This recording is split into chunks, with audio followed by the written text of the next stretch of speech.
আসসালামু আলাইকুম। আমন্ত্রণ বাংলা ভিশন সংবাদে আপনাদের সাথে আছি মিথিলা ইসলাম। শুরুতে জানিয়ে দিচ্ছি বিআরবি কেবলস সংবাদ শিরোনাম। বনানীতে চিরনিদ্রায় মোহাম্মদ নাসিম, গোপালগঞ্জে শেখ আবদুল্লাহ, সহযোদ্ধাদের হারানোর শোক প্রধানমন্ত্রী। করোনায় আরও ৩২ মৃত্যু, নতুন শনাক্ত ৩,১৪১ জন, উপসর্গে প্রাণহানি আরও ১৫ জনের। দেশকে ৩ জোনে ভাগ করে পর্যায়ক্রমে লকডাউন, রেড জোনে থাকবে সাধারণ ছুটি, জানিয়েছেন জনপ্রশাসন প্রতিমন্ত্রী। কালো টাকা সাদা করার সুযোগে দুর্নীতি, অর্থ পাচার আরও বাড়বে, শঙ্কা সুশীল সমাজের, চাঙা হবে আবাসন খাত, অপেক্ষায় রিহ্যাব। দেখছিলেন বিআরবি কেবলস সংবাদ শিরোনাম। এবারে বিস্তারিত। চিরনিদ্রায় শায়িত হলেন আওয়ামী লীগের সভাপতি মণ্ডলীর সদস্য সাবেক মন্ত্রী মোহাম্মদ নাসিম। রাজধানীর বনানী কবরস্থানে তাকে দাফন করা হয়। এর আগে সকালে প্রথমে সোবহানবাগে, পরে বনানী কবরস্থানে 10:30টায় অনুষ্ঠিত হয় তার দ্বিতীয় জানাজার নামাজ। সেখানে রাষ্ট্রপতি ও প্রধানমন্ত্রীর পক্ষে তাদের সামরিক সচিব নাসিমের কফিনে শ্রদ্ধা জানান। এছাড়া দলের সর্বস্তরের কর্মীদের ভালোবাসায় সিক্ত হন মুক্তিযুদ্ধের অন্যতম সংগঠক মোহাম্মদ নাসিম। এক বর্ণাঢ্য রাজনৈতিক মোহাম্মদ নাসিমের অন্তিম যাত্রা, যে যাত্রায় শরিক হতে সকাল থেকেই নেতাকর্মীরা জড়ো হতে থাকেন বনানী কবরস্থানে, যেখানে অনুষ্ঠিত হয় তার দ্বিতীয় জানাজার নামাজ। মোহাম্মদ নাসিমের কফিনে শ্রদ্ধা জানান রাষ্ট্রপতি ও প্রধানমন্ত্রীর পক্ষে তাদের স্ব সামরিক কর্মকর্তারা। পুলিশের বিউগলের করুণ সুরের সাথে সাথে গার্ড অব অনার প্রদান করে ঢাকা জেলা প্রশাসন। সশস্ত্র সালাম জানিয়ে শেষবারের মতো বিদায় জানানো হয় মুক্তিযুদ্ধের এই সংগঠককে। এরপর একে একে শ্রদ্ধা জানায় আওয়ামী লীগ, যুবলীগ, স্বেচ্ছাসেবক লীগ, কৃষক লীগ সহ দলের অঙ্গ ও সহযোগী সংগঠনের নেতাকর্মীরা। অসুস্থ হলেও হাতে ক্যানোলা নিয়ে মোহাম্মদ নাসিমের কফিনের পাশে শেষবারের মতো শ্রদ্ধা জানাতে হাজির হন গণস্বাস্থ্য কেন্দ্রের প্রতিষ্ঠাতা ডাক্তার জাফরুল্লাহ চৌধুরী। করোনা পরিস্থিতিতে সীমিত পরিসরে জানাজা অনুষ্ঠানের কথা থাকলেও নাসিমের অন্তিম যাত্রায় নেতাকর্মীদের ভালোবাসার কাছে হেরে যায় সামাজিক দূরত্ব। আওয়ামী লীগ নেতারা মনে করেন দলের প্রতি মোহাম্মদ নাসিমের ত্যাগ ভবিষ্যৎ প্রজন্মের জন্য অনুকরণীয় দৃষ্টান্ত হয়ে থাকবে। অদম্য মানুষটিকে কখনো দমানো যায়নি, থেমে থাকেনি তার জীবন, তার রাজনৈতিক বর্ণাঢ্যময় জীবন। তিনি সারা বাংলাদেশ চষে বেরিয়েছেন। এই বাংলাদেশে বিভিন্ন স্বৈরাচারী সরকার বিরোধী আন্দোলন সহ বিভিন্ন অন্যায় অত্যাচারের প্রতিবাদে মোহাম্মদ নাসিমের রাজনৈতিক ভূমিকা ছিল অত্যন্ত প্রবল। একেবারে লড়াকু একজন সৈনিক ছিলেন। তিনি আমাদের একটি ছিলেন পিলার, আমাদের একটা স্তম্ভ, আমাদের একটা আস্থার জায়গা এবং সবসময় অকুতোভয় মানুষের জন্য সারা জীবন তিনি খেটে গেছেন, দলের জন্য কাজ করে গেছেন। চরম বিপদের সময়ও তিনি দলের সাথে ছিলেন, দলকে সামনে নিয়ে যাওয়ার জন্য সাহসী ভূমিকা রেখেছেন। বাবার জন্য সকলের কাছে দোয়া কামনা করেন মোহাম্মদ নাসিমের ছেলে তানভীর শাকিল জয়। আমার বাবার জন্য দোয়া করবেন। আমার বাবা তো সারা জীবন এই মাটি মানুষের জন্য সংগ্রাম করেছেন, জননেত্রী শেখ হাসিনার পাশে থেকে আমার দাদার মতো মানুষের সেবা করেছেন। এর আগে ধানমন্ডির সোবহানবাগ মসজিদে অনুষ্ঠিত হয় মোহাম্মদ নাসিমের প্রথম জানাজার নামাজ। রক্তচাপজনিত সমস্যা নিয়ে গত 1 জুন হাসপাতালে ভর্তি হন সাবেক স্বাস্থ্যমন্ত্রী মোহাম্মদ নাসিম। সেদিনই তার শরীরে করোনা ভাইরাস শনাক্ত হয়। করোনা ভাইরাস থেকে সুস্থ হয়ে ওঠেন আওয়ামী লীগের এই প্রেসিডিয়াম সদস্য। পরে 5 জুন আইসিইউতে থাকা অবস্থায় হঠাৎ তার স্ট্রোক হয়। 13 জুন সকালে চলে যান না ফেরার দেশে। মুহিবুল্লাহ মুহিব, বাংলা ভিশন, ঢাকা। এদিকে ধর্ম প্রতিমন্ত্রী শেখ মোহাম্মদ আবদুল্লাহকে গোপালগঞ্জের কেকানিয়া গ্রামের পারিবারিক কবরস্থানে রাষ্ট্রীয় মর্যাদায় দাফন করা হয়েছে। ইসলামিক ফাউন্ডেশনের প্রশিক্ষিত কর্মীদের সহযোগিতায় রবিবার বিকেল 5টায় কেকানিয়া মাদ্রাসা মাঠে ধর্ম প্রতিমন্ত্রীর আরেক দফা জানাজা অনুষ্ঠিত হয়। পরে বাদ আসর পারিবারিক কবরস্থানে তাকে দাফন করা হয়। স্বাস্থ্যবিধি মেনে জানাজা ও দাফনে অংশ নেন পরিবারের সদস্য, দলীয় নেতারা ও প্রশাসনের লোকজন। এর আগে অ্যাম্বুলেন্সে ধর্ম প্রতিমন্ত্রীর লাশ রবিবার বিকেল 4টা 20 মিনিটে ঢাকা থেকে গ্রামের বাড়ি গোপালগঞ্জের কেকানিয়া গ্রামে পৌঁছায়। শনিবার রাত 11:45 ঢাকার সিএমএইচে তার মৃত্যু হয়। পরে পরীক্ষায় তার করোনা পজিটিভ আসে। ধর্ম প্রতিমন্ত্রী ও গোপালগঞ্জের সকলের প্রিয় ভাজন শেখ মোহাম্মদ আবদুল্লাহর মৃত্যুতে শোকাহত স্থানীয় নেতাকর্মী সহ বিভিন্ন স্তরের মানুষ। শেখ আবদুল্লাহর গোপালগঞ্জ শহরের কলেজ রোডের বাড়িতে ও কেকারিয়া গ্রামের বাড়িতে শোকার্ত পরিবারের সদস্যদের সমবেদনা জানাতে যান দীর্ঘদিনের রাজনৈতিক সহচর ও সহকর্মীরা।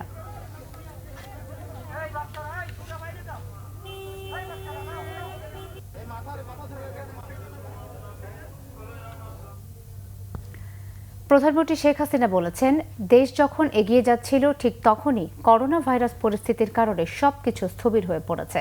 তবে মানুষকে যেন না খেয়ে থাকতে না হয় সেজন্য সীমিত আকারে কাজকর্ম শুরু করার পাশাপাশি সংক্রমণ প্রতিরোধে নানা ব্যবস্থা নেওয়ার কথা জানান তিনি।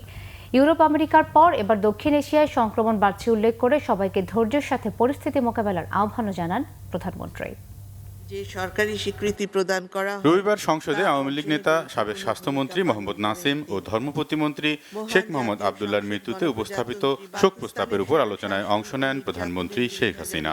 বিভিন্ন গণতান্ত্রিক আন্দোলনে ভূমিকা রাখার পাশাপাশি মোহাম্মদ নাসিমের সংগ্রামী রাজনৈতিক জীবনের স্মৃতিচারণ করেন প্রধানমন্ত্রী। স্মরণ করেন সহকর্মী ধর্ম প্রতিমন্ত্রী শেখ মোহাম্মদ আবদুল্লাহর নিষ্ঠার কথাও। এই যে একই দিনে দুটো মৃত্যু আমাদের জন্য দেশে ক্রমবর্ধমান করোনা ভাইরাস সংক্রমণের কথা উল্লেখ করে বর্তমান করোনা পরিস্থিতিও উঠে আসে প্রধানমন্ত্রীর বক্তব্যে। আমরা উন্নয়নশীল দেশের মর্যাদা পেয়েছিলাম, তখন এমন একটা অদৃশ্য শক্তি করোনা ভাইরাস, যা কেউ চোখেও দেখতে পারে না, বুঝতেও পারে না, সারা বিশ্বটাকে স্থবির করে দিল। পশ্চিমা দেশ থেকে সেই আমেরিকা, সুদূর আমেরিকা থেকে শুরু করে পশ্চিমা দেশ হয়ে সব হয়ে আমাদের দক্ষিণ এশিয়াতে এখন এই ওয়েবটা চলছে। আমরা আমাদের সাধ্যমতো চেষ্টা করে যাচ্ছি মানুষকে বোঝাতে যে আপনারা অন্তত একটু স্বাস্থ্যবিধি মেনে চলেন। এটা খুব সাংঘাতিক একটা সংক্রামক ব্যাধি। একদিকে বাড়তে থাকা সংক্রমণ প্রতিরোধে, অন্যদিকে মানুষের জীবন জীবিকা রক্ষায় সরকারের নেওয়া উদ্যোগের কথা উল্লেখ করে সবাইকে ধৈর্যের সাথে পরিস্থিতি মোকাবেলার আহ্বান জানান প্রধানমন্ত্রী। পাশাপাশি এটাও তো বাস্তবতা যে আমাদের মানুষগুলিকে এখন করোনার ভয়ে তাদেরকে তো আমরা না খাওয়ায় মারতে পারি না। তাদের বেঁচে থাকার ব্যবস্থা তো আমাদের নিতে হবে, তাদের জীবন যাত্রাটা যে চলে সেটা তো আমাদের করতে হবে। অথচ এই আতঙ্কটা এমন পর্যায়ে চলে যাচ্ছে যেটা সত্যি খুব দুঃখজনক। তবু আমরা এখন যেটা ঠিক করেছি, কোন কোন এলাকায় বেশি দেখা যাচ্ছে সেটা লকডাউন করা, সেখানে আমরা আটকাচ্ছি যেন ওখান থেকে কোনো রকম আর সংক্রামিত না হয়, কিন্তু সাথে সাথে যেন আমাদের অর্থনৈতিক কর্মকাণ্ডগুলি যেন সচল থাকে। করোনা পরিস্থিতি মোকাবেলায় সবাইকে স্বাস্থ্যবিধি মেনে চলার উপর আবারও গুরুত্ব আরোপ করে এই পরিস্থিতি দ্রুত উত্তরণের আশাবাদ ব্যক্ত করেন প্রধানমন্ত্রী শেখ হাসিনা। রকুনুজ্জামান, বাংলা ভিশন, ঢাকা। দেশে করোনা কেড়ে নিয়েছে আরো 32 জনের প্রাণ। এই নিয়ে মৃত্যু দাঁড়ালো 1171 জনে।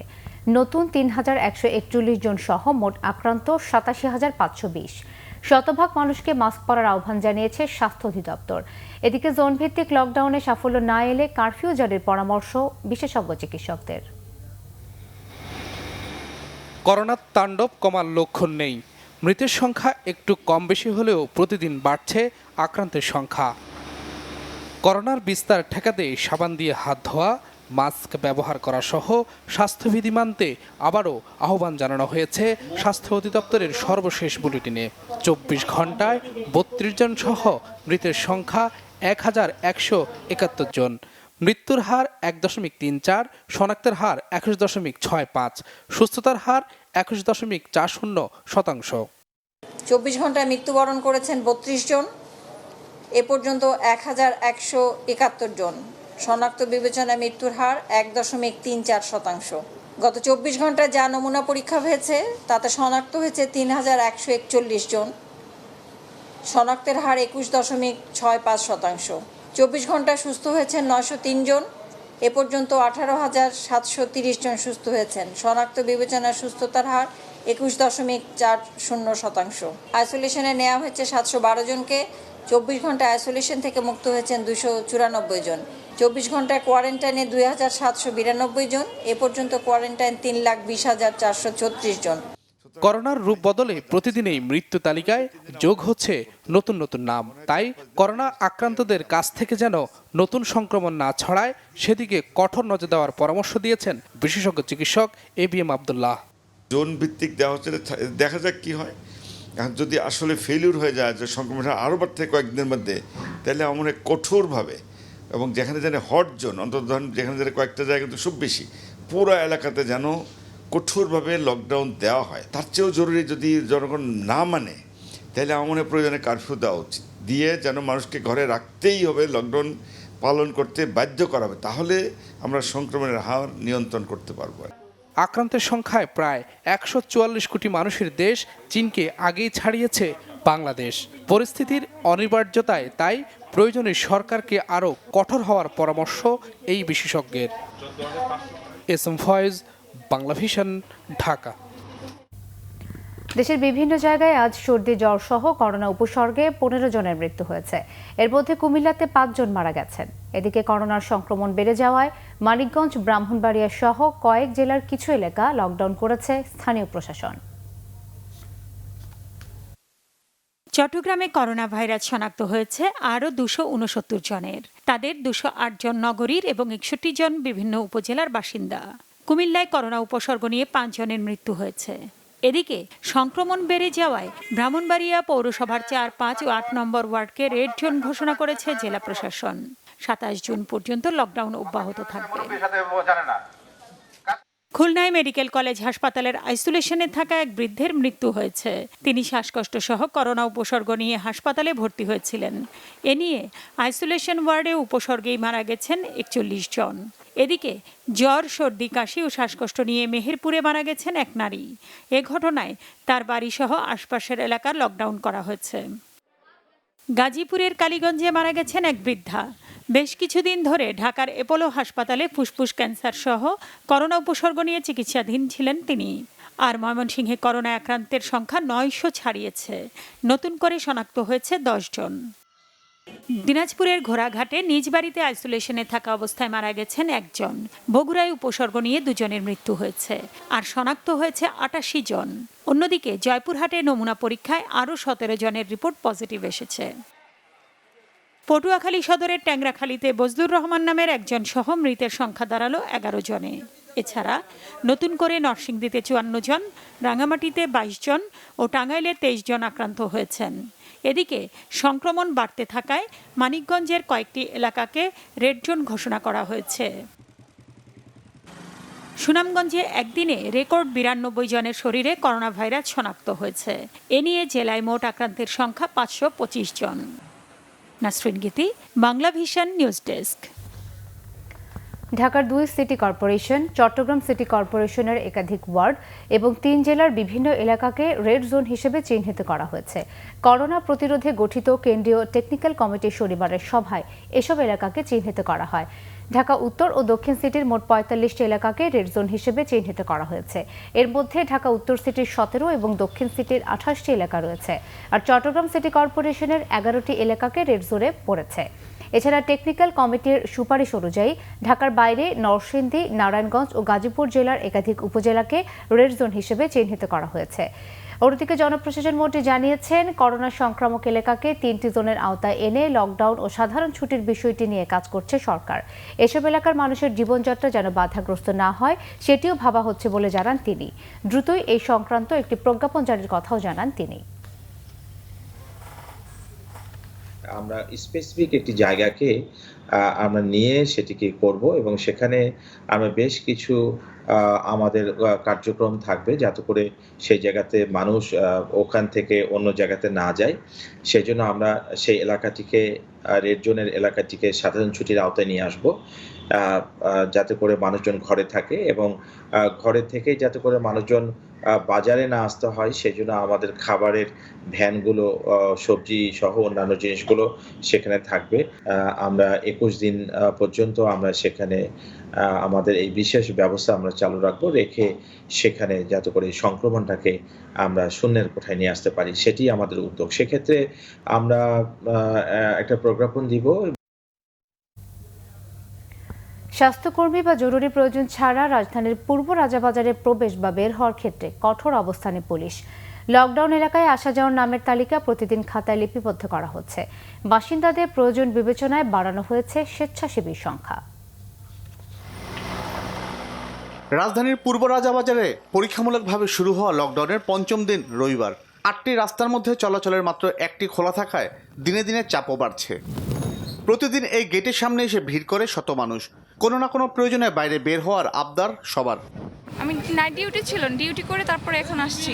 আমরা ডিউটিতে যাব, ওনারা বলতেছে এই কার্ড দিয়ে নাকি হবে না। কঠোরভাবে মনিটরিংয়ের জন্য আসা যাওয়াদের নামের তালিকা তৈরি করা হয়েছে, যা প্রতিদিন চেক করা হয়। এলাকা থেকে প্রতিদিন কতজন লোক বের হইতেছে, কতজন লোক ঢুকতেছে, এটার একটা এন্ট্রি, কারা কারা ঢুকতেছে, কারা কারা বের হইতেছে। এছাড়া লকডাউন এলাকার প্রায় 50,000 বাসিন্দাদের সেবা দিতে বাড়ানো হয়েছে স্বেচ্ছাসেবক সংখ্যা। টোটাল এখন 50 জন স্বেচ্ছাসেবক পুরা রাজাবাজার। দিনে রাতে 24 ঘন্টা সার্ভিস আমাদের। গতকাল রাত 2টার দিকে আমাদের একজন ফোন দিয়ে বলছে তার ইমার্জেন্সি হার্টের পেশেন্ট, তার ওষুধ লাগবে। আমরা তাকে ওষুধ এনে দিচ্ছি, আমাদের ছবিও আছে, ভিডিও আছে। মিথ্যা অজুহাতে কেউ যেন সুযোগ নিতে না পারে সে লক্ষ্যে সতর্ক রয়েছে পুলিশ। এই এলাকাটাতে আসলে বেশিরভাগই ছিল ম্যাচের ছেলেপেলেরা আগেই চলে গেছে। তো আমাদের কাছে যেটা মনে হচ্ছে, আমরা সার্বক্ষণিকই এই বিভিন্ন চেক পয়েন্টগুলোতে আমরা অবস্থান করছি এবং মানুষকে তাদের নিত্য যা যা দরকার, যা যা সাহায্য দরকার, এটা আমরা করছি। মানুষ যেন ঘরে থাকে, ঘরে থেকে মানুষ যেন অন্তত 12-13টা দিন যেন ঘরে থেকে তারা নিজেরাও বাঁচে, অন্যকেও বাঁচানোর চেষ্টা করে। করোনা ভাইরাস প্রতিরোধে জনগণের সহায়তা চায় আইনশৃঙ্খলা বাহিনী। জিয়া খান, বাংলা ভিশন, ঢাকা। পরিবারের 3 সদস্য প্রাণ হারিয়েছেন করোনায়, আক্রান্ত হয়েছিলেন 7 জন। এমন বাস্তবতায় শোকের আবহ এতটুকু কমেনি স্বজনদের। রাজধানীর ইবনে সিনা হাসপাতালের চিকিৎসক আবুল মোকারিমের পরিবারের কাছে তাই আতঙ্ক হয়ে দেখা দিচ্ছে অদৃশ্য ভাইরাস করোনা। মিজানুর রহমান সবুজের রিপোর্ট। 6 বা 64 নয়, অবসরপ্রাপ্ত মেজর ও ডাক্তার আবুল মোকারিম একজন চিকিৎসকের পাশাপাশি দেশের অনেক মানুষ তাকে চিনতেন এই বিজ্ঞাপন চিত্রের জন্য। এনজিওগ্রামের মাধ্যমে জেনে নিন। দীর্ঘদিন ধরে চিফ কনসালটেন্ট হিসেবে কাজ করছিলেন ইবনে সিনা হাসপাতালে। 3 মে করোনার কাছে ধরাশায়ী ডাক্তার মোকারিম। আক্রান্ত হওয়ার 9 দিনের মাথায় পৃথিবীর মায়া ত্যাগ করেন তিনি। মে মাস আমার কাছে আসলে অভিশপ্ত একটা মাস হয়ে থাকলো। এ মাসে আমি আমার বাবা, আমার বোন, আমার নানুকে হারিয়েছি। ভয়ঙ্কর একটা অজানা রোগে আসলে আমরা সবাই, আমার বাবা আমি একই হাসপাতালে চাকরি করতাম। হয়তো সংক্রমণটা ওখান থেকে হয়েছে, আমরা রোগী দেখার সময় হয়তো সংক্রমিত হয়েছি। একে একে পরিবারের 7 সদস্যের দেহে শনাক্ত হয় করোনার উপস্থিতি। শেষ পর্যন্ত মৃত্যুর কাছে হার মানেন আরও 2 জন। 17 বছর বয়সী সাইরা আফিয়া মারা যায় 15 মে, আর শাশুড়ি প্রাণ হারান 23 তারিখে। একদিকে আক্রান্ত সদস্যদের চিকিৎসা, অন্যদিকে স্বজন হারানোর নিদারুণ শোক নিয়েই কাজ করতে হচ্ছে আবুল মোকারিমের সন্তান এই চিকিৎসককে। হয়তো আমরা অন্য অনেকের মতো চেষ্টা করে হয়তো বাসায় থাকতে পারতাম, বাট আসলে চিকিৎসা যখন চলে আসে তখন আসলে আপনাকে বেছে নিতে হবে যে আপনি আপনার শপথে যাবেন না নিজের জীবন, দুটোই সঠিক, কোনোটাই ভুল না। আসলে সবাইকে আহ্বান করবো যে আপনারা সবাই চেষ্টা করবেন বাসায় থাকার জন্য। পাশের প্রিয় মানুষটার দিকে তাকিয়ে চিন্তা করেন যে এই মানুষটা যদি পৃথিবীতে না থাকে, আপনার কি সেই শক্তি আছে কিনা যে আপনি তাকে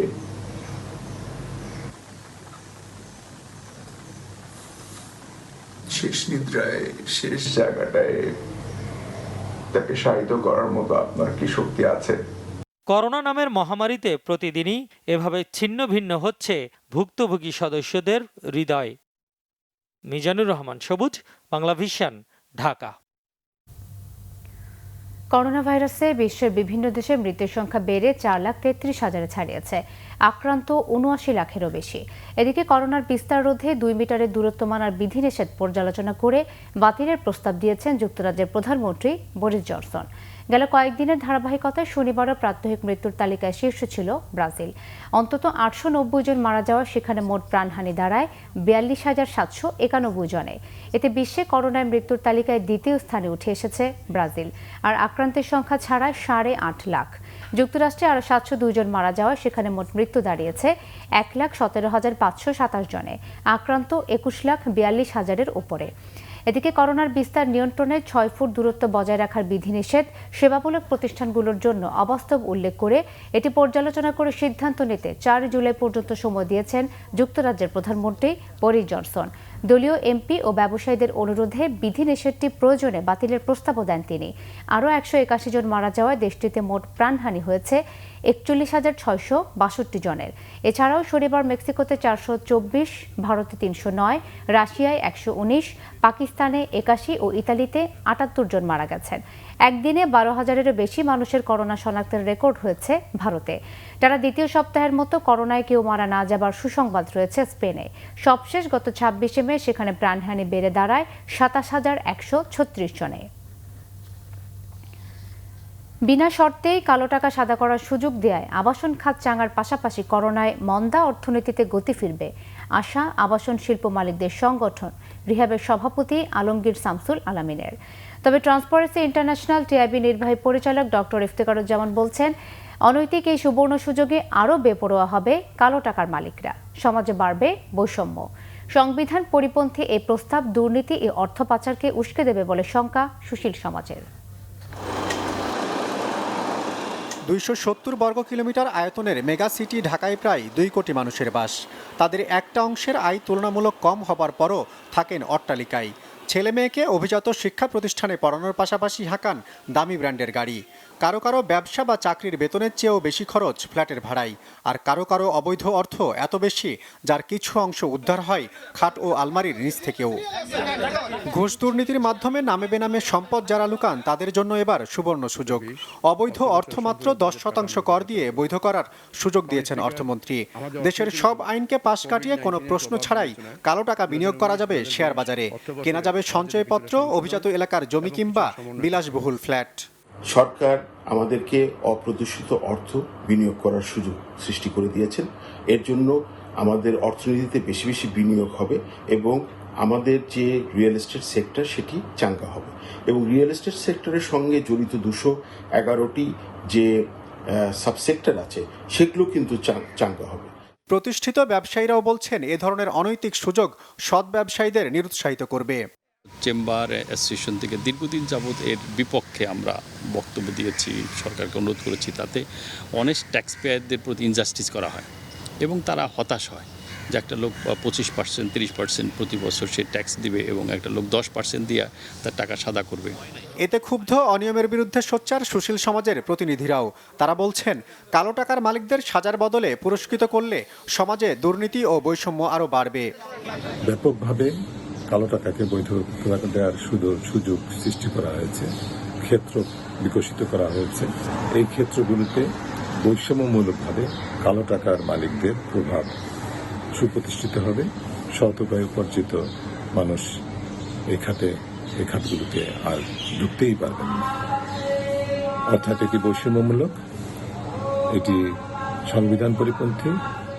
এবার ঢালাও সুযোগ দেয়া হলেও এর আগে ১৫ বার সময় পেয়েও তেমন সাড়া দেননি কালো টাকার মালিকরা। এ পর্যন্ত সাদা হওয়া ১৪,০০০ কোটি টাকার মধ্যে ১০,০০০ কোটি টাকায় বৈধ হয়েছে ২০০৭-৮ সালে তত্ত্বাবধায়ক সরকারের সময়ে। তাই কালো টাকার মালিকদের উৎসাহিত না করে অর্থ পাচার আইনে দণ্ড দেওয়ার সুপারিশ টিআইবির। জিয়াউল হক সবুজ, বাংলা ভিশন, ঢাকা। এবারের বাজেটে পুঁজিবাজার অনেক কিছু পেয়েছে। অর্থমন্ত্রীর এমন দাবির বিপরীত অবস্থানে বাজার সংশ্লিষ্টরা। তারা বলছেন, আগে যা ছিল এবার তাও কেড়ে নেওয়া হয়েছে। শর্ত থাকায় শেয়ার বাজারে কালো টাকা সাদা করার সুযোগ কেউ নেবে না বলেও তাদের ধারণা।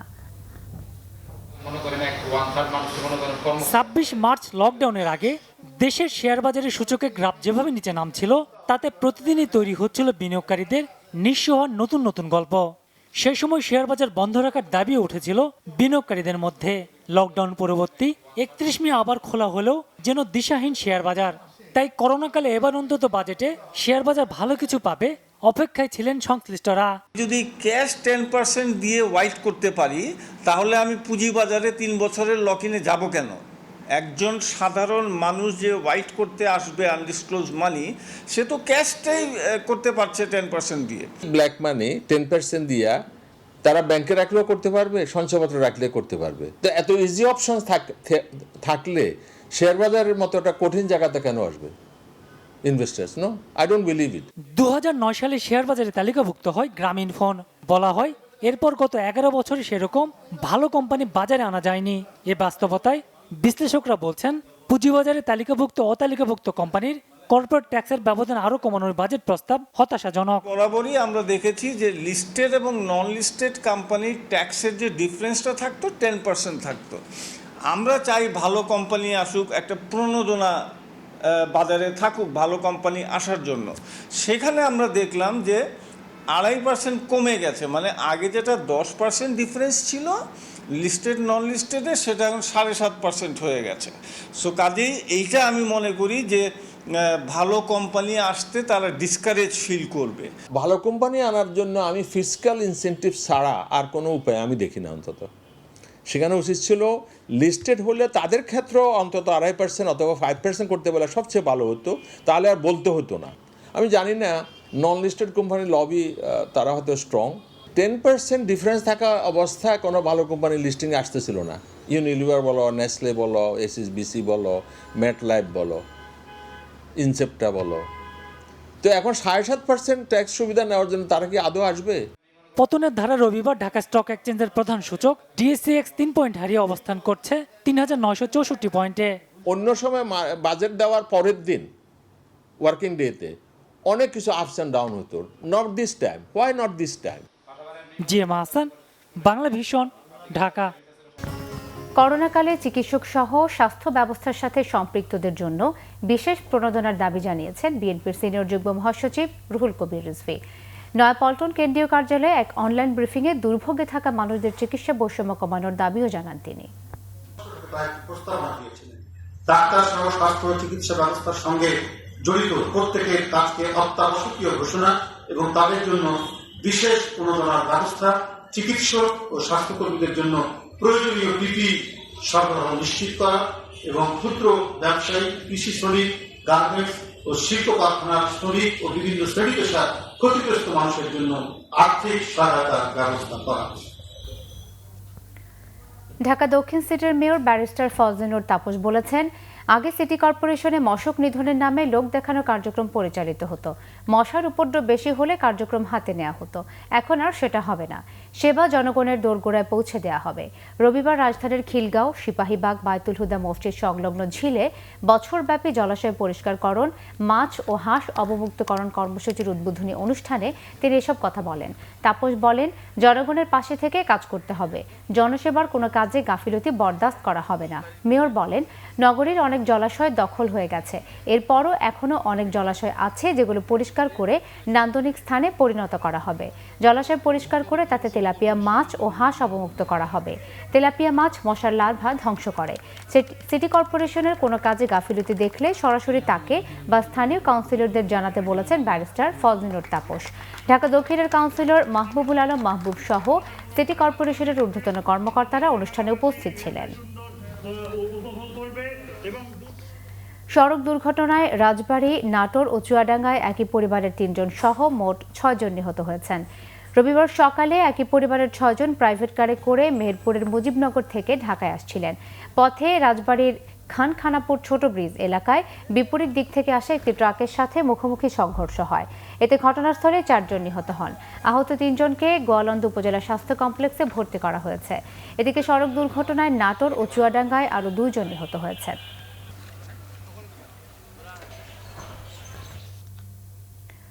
বগুড়ায় আবু তালেব নামের এক যুবলীগ নেতাকে কুপিয়ে হত্যা করেছে সন্ত্রাসীরা।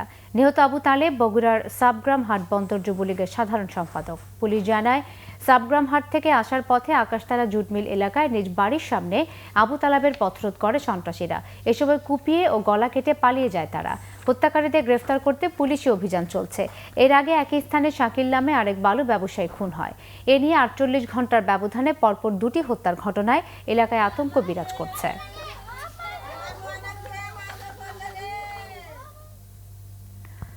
করোনা ভাইরাস শনাক্তে নমুনা সংগ্রহের কাজে ব্যবহৃত টাঙ্গাইলের কালিহাতীর স্পেশালাইজড সেফটি কার বা বিশেষায়িত গাড়ি ব্যাপক সাড়া ফেলেছে।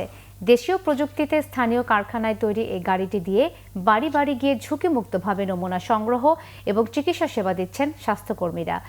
এই উদ্ভাবনী চিন্তাটিকে বাস্তবে রূপ দিয়েছেন কালিহাতীর ইউএনও।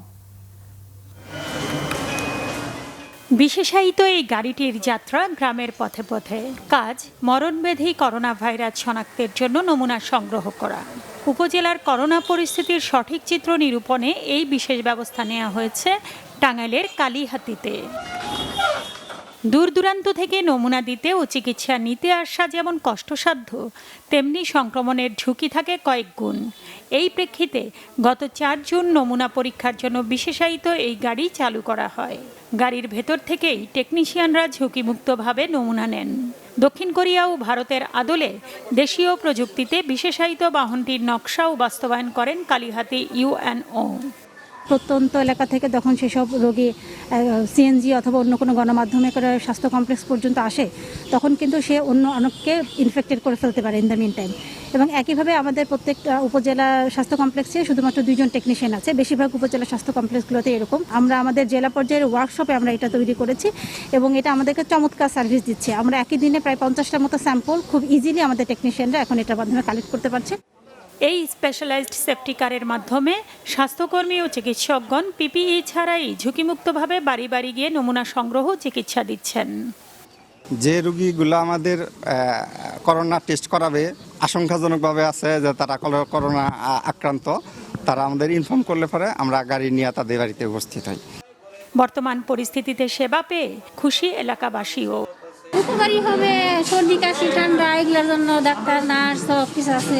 যারা অসুস্থ, তারা যারা হাসপাতালে আসতে পারে না, নমুনা দিতে পারে না, তারাও এই গাড়ির মাধ্যমে বাড়িতে থেকেই নমুনা দিতে পারবে। উপজেলা সকলে উপকৃত এবং আমরা এটার মাধ্যমে খুবই সন্তুষ্ট উপভোগ করছি। এদিকে উপজেলা স্বাস্থ্য কমপ্লেক্সেও নির্বিঘ্নে সেবা পাচ্ছেন অন্যান্য রোগীরা। সার্বিকভাবে এই ব্যবস্থাপনা যদি সারা বাংলাদেশের সব হসপিটালগুলোতে চালু হয়, তাহলে চিকিৎসা সেবাদানকারীরা নির্বিঘ্নে, নির্দ্বিধায় এবং স্বস্তির সাথে তাদের সেবাগুলো দিতে পারবে। এই মডেলকে সারা দেশে ছড়িয়ে দিতে পারলে বর্তমান করোনা পরিস্থিতির প্রকৃত চিত্র সহজেই বেরিয়ে আসবে, মনে করেন এই স্বাস্থ্য কর্মকর্তা। Bangla vision news desk. টানা বর্ষণের কারণে পাহাড়ি ঢল নেমে ভেঙে গেছে হবিগঞ্জের সাতছড়ি জাতীয় উদ্যান সংলগ্ন ত্রিপুরা পল্লীর রাস্তা, গাইডওয়াল ও বাড়িঘর। পল্লীর বাসিন্দা 24টি পরিবারের একমাত্র রাস্তাটিও পানির তোড়ে ভেসে গেছে। টিলা ধসে ভেঙে পড়েছে বেশ কয়েকটি বাড়ি। এই অবস্থায় আতঙ্ক আর উৎকণ্ঠা নিয়ে বসবাস করছেন সেখানকার বাসিন্দারা। হবিগঞ্জ প্রতিনিধি মোহাম্মদ নাহিজের রিপোর্ট। কয়েকদিন ধরে অতিমাত্রায় বৃষ্টি হচ্ছে পাহাড় টিলা ঘেরা হবিগঞ্জের চুনারুঘাট উপজেলায়। প্রবল বর্ষণে পাহাড়ি ঢল নামে উপজেলার সাতছড়ি জাতীয় উদ্যানের ছড়াগুলোতে। পানির তোড়ে উদ্যান সংলগ্ন ত্রিপুরা পল্লীতে বসবাসরত 24টি পরিবারের চলাচলের একমাত্র রাস্তা ভেঙে গেছে। টিলা ধসে পল্লীর বেশ কয়েকটি ঘর ভেঙে গেছে। চতুর্দিকে সরা মধ্যখানে আমরা এই জায়গাতে আমরা খুব কষ্টের মধ্যেই আছি। সব দিক দিয়ে কষ্ট, আমাদের চলাফেরা করার জন্য কষ্ট, বাচ্চা কাচ্চা স্কুল যাওয়ার জন্য কষ্ট। বৃষ্টি হলে থাকবো এইটাই আমাদের সাহস যোগাইতে পারতেছে না, থাকার মতো জায়গাও নাই, দোকানপাট সব বন্ধ, কাজ কাম কিছু নাই। সরা ভাঙার কারণে গত বছর 3টা বার বিলীন হয়ে গেছে। আমরা 24টা পরিবার এখানে আসি। 24টা গ্রামে হুমকির মুখে, গতকালকে বৃষ্টির কারণে আরো 2টা বাড়ি হুমকির মুখে। এবং আমাদের যাতায়াতের রাস্তা, মেন যে রাস্তাটা, ওই রাস্তা ছাড়া আমাদের কোনো বিকল্প পথ নাই গ্রামে ওঠার। ওই রাস্তাটা কালকে ভেঙে গেছে, এখন আমরা খুব কষ্ট করি সরা পারাপার হচ্ছে। জানমাল হারানোর আতঙ্ক সাতছড়ির পাহাড়বাসীর চোখে মুখে। গত বছরও 3টা বাড়িঘর বিলীন হয়ে গেছে। পাহাড়ি দলে বৃষ্টিতে, সারা বৃষ্টিতে আরো প্রায় 30 হাত ভেঙে নিয়ে গেছে। এখন আমরা রাস্তাই নাই। আমরা সরকারের দৃষ্টি আকর্ষণ করছি, সরকার যেন আমাদের এটা গাইডওয়াল করে দেয়। গাইডওয়াল যদি করে দেয় আমরা, নাহলে গাইডওয়াল না করলে অতি সত্বর আমরা থাকতে পারবো না, গ্রামটা আমাদের আস্তে আস্তে সব ভেঙে যাবে, আমরা পরে অসহায় হয়ে যাব।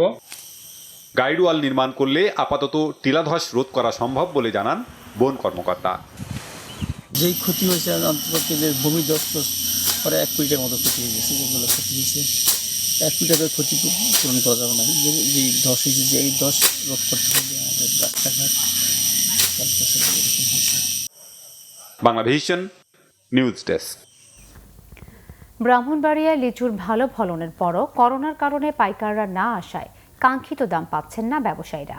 করোনায় পরিবহন সংকটে সময় মতো বাজারজাত করতে না পেরে শেষ সময় লিচু নিয়ে বিপাকে তারা। ব্রাহ্মণবাড়িয়া প্রতিনিধির রিপোর্ট। 2001 সাল থেকে ব্রাহ্মণবাড়িয়ায় বাণিজ্যিকভাবে লিচুর আবাদ শুরু হয়।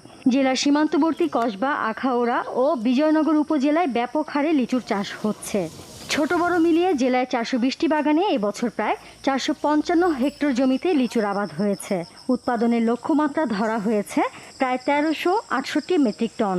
প্রতি হাজার লিচু 1800 থেকে 2000 টাকায় বিক্রি হচ্ছে।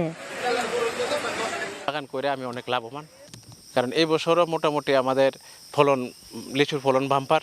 আমি 1 লক্ষ টাকা খরচ করছি, প্রায় 4 লাখ টাকা বেচছি। কোম্পানিগঞ্জ, কুমিল্লা, ওইসব কসবা, ওইসব এলাকা থেকে ফাইকাররা আসছে, আসা নিছে, কিন্তু এইবার লকডাউনের কারণে ওরা আসতে পারে নাই। করোনার অবস্থার কারণে আমরা অনেক হিমশিম হইতেছি, কি করব, কি করব। অনেক আল্লাহ যদি আমরা উপকার করে।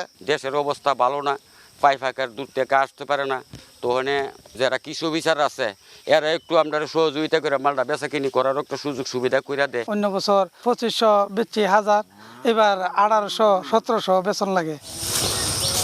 চলতি মৌসুমে প্রায় 14 কোটি টাকার লিচু উৎপাদনের আশা কৃষি সম্প্রসারণ অধিদপ্তরের। এরই মধ্যে প্রায় 204 হেক্টর জমির লিচু সংগ্রহ করা হয়েছে। এবছর অন্যান্য বছর থেকে ফলনের পরিমাণ অনেক বাম্পার ফলন হয়েছে লিচুতে, কিন্তু তাদের পরিবহনের জন্য আমরা কৃষি বিভাগ তাদেরকে বিভিন্ন প্রত্যয়নপত্র দিয়েছি, যাতে রাস্তাঘাটে তাদেরকে কোনো প্রশাসন বা কোনো কিছু যেন তাদেরকে কোনো হয়রানি না করে। সেই জন্য কৃষি বিভাগের প্রত্যয়ন নিয়ে তারা বিভিন্ন লিচু এবং বিভিন্ন ফলজ এবং সবজি বিভিন্ন জায়গায় তারা বিক্রির জন্য নিয়ে যাচ্ছে। আমরা আশা করছি আর কি, আবার যদি ঠিকভাবে বাকি সময়টা আমরা লিচুর ফলন উত্তোলন করতে পারি, তাহলে এ জেলা প্রায় 14 কোটি টাকার কাছাকাছি লিচু উৎপাদিত হবে। করোনাকালের ক্ষতি পুষিয়ে কৃষক আবার হাসবে, সেই সুদিনের প্রত্যাশায় লিচু চাষিরা। Banglavision news desk. এবারে শুরুতেই আমিন জুয়েলার্স আন্তর্জাতিক সংবাদ।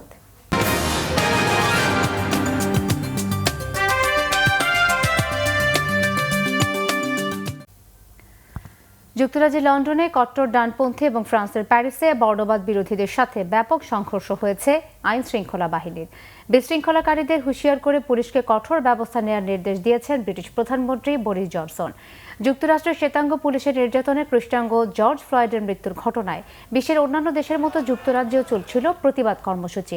শনিবার কট্টর ডানপন্থীরা নিজেদের দেশপ্রেমিক উল্লেখ করে পাল্টা কর্মসূচি নিয়ে লন্ডনের রাজপথে নামে। এক পর্যায়ে হাইড পার্কের কাছে অবস্থানরত বর্ণবাদ বিরোধী কর্মসূচি ও পুলিশের ওপর হামলা চালায় তারা। ত্রিপক্ষীয় সংঘর্ষে প্রায় রণক্ষেত্রে রূপ নেয় ওয়াটারলু স্টেশনের আশপাশ। আটক করা হয় শতাধিক বিক্ষোভকারীকে। পুলিশের উপর হামলা ও আহত করার ঘটনায় টুইট করেন ব্রিটিশ প্রধানমন্ত্রী। বর্ণবাদ আর ঠগীদের ছাড় না দেওয়ার হুঁশিয়ারি দিয়ে পুলিশকে কঠোর ব্যবস্থার নির্দেশ দেন তিনি। এদিকে ফ্রান্সেও পুলিশের সাথে সংঘর্ষ হয়েছে বর্ণবাদ বিরোধী আন্দোলনকারীদের। করোনার কারণে প্রতিবাদ কর্মসূচিতে আরোপিত নিষেধাজ্ঞা এই সংঘর্ষের দিনেই প্রত্যাহারের নির্দেশ দিয়েছে ফ্রান্সের সর্বোচ্চ আদালত।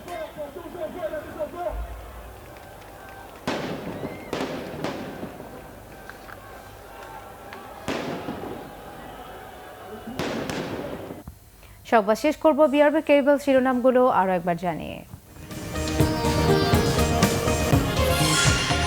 বনানীতে চিরনিদ্রায় মোহাম্মদ নাসিম, গোপালগঞ্জে শেখ আবদুল্লাহ, সহযোদ্ধাদের হারানোর শোক প্রধানমন্ত্রীর। করোনায় আরও 32 মৃত্যু, নতুন শনাক্ত 3141 জন, উপসর্গে প্রাণহানি আরও 15 জনের। ঢাকা ও চট্টগ্রাম সিটির একাধিক ওয়ার্ডকে রেড জোন চিহ্নিত, লকডাউন হবে পর্যায়ক্রমে জানিয়েছেন জনপ্রশাসন প্রতিমন্ত্রী। কালো টাকা সাদা করার সুযোগে দুর্নীতি, অর্থ পাচার আরও বাড়বে শঙ্কা সুশীল সমাজের, চাঙ্গা হবে আবাসন খাত, অপেক্ষায় রিহ্যাব।